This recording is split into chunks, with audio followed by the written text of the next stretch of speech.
In this quick video, I wanted to show a couple of modifications that I made to this OMTech 60-watt laser that I purchased from eBay.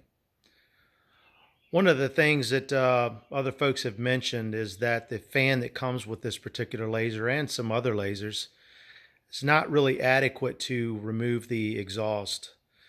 At the time that I purchased this, I ordered a speed-controlled fan from Amazon, and it was well worth the money. Thousands of folks have purchased this, and it works quite well. I'll leave a link below in case you're interested in it. The original fan that came with this particular laser is this one right here. Of course, I removed that, and then I also removed this grate that was in front of it. The one that I purchased is located further away from the unit. It's actually located right here. So I'm not really worried about anything, getting pulled into the fan. No concern there with that. As I mentioned, the one that I purchased is a speed-controlled fan. You can control that with this little remote control here. You can hear it speeding up. But this does a very, very good job of removing the exhaust. As a matter of fact, I can have the door open here and it pulls everything out just fine. Second modification that I made, as well as many others, is to add this milliamp meter. The power supply on this particular unit has a power meter on it right here. However, it's not very useful way down here. You really want to have that up at the top where you can see it easily. When you wire this meter up, one of the things you really need to pay attention to is how you route your wiring. You do not want to route the wiring anywhere close to any control wiring. You never run high voltage wiring close to any control wiring. That's a big no-no. So what I did is I ran it along the inside of the case here, put some sticky backs in, and ran it and drilled another hole here on the back side and put a rubber grommet in that hole.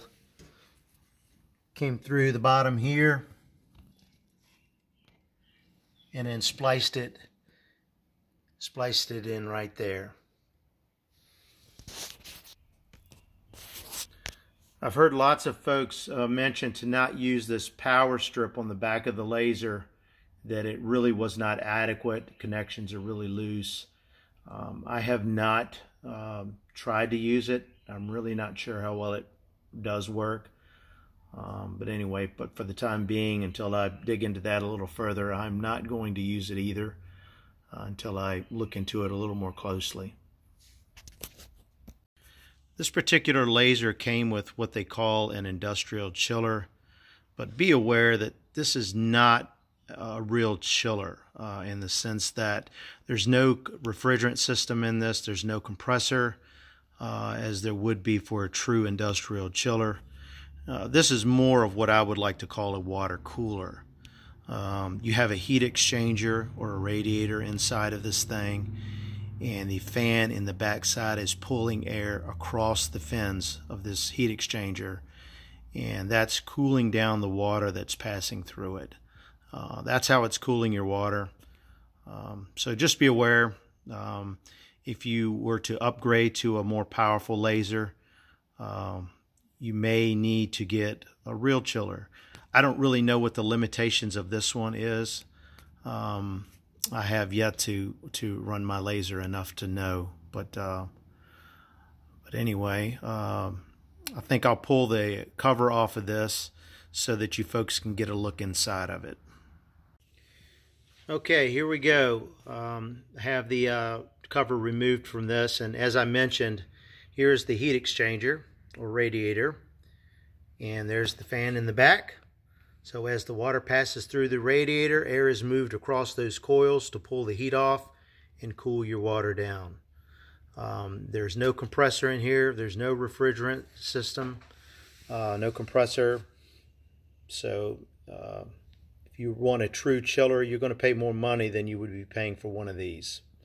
But I just wanted to show everybody what it looked like inside.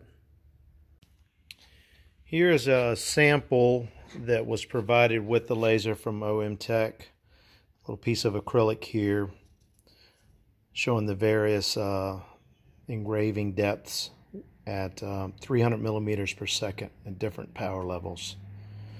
One of the things you're going to want to do, this is the last thing that I'll mention, is to do a proper beam alignment when it comes in. It most likely is going to be off. And if you truly want to get the maximum amount of performance out of your laser, do a good beam alignment. There's lots of videos out there on doing that properly, and you will get much better results. But that's it. Thanks for watching. If you found any of this useful, please like and subscribe. Thanks. Take care.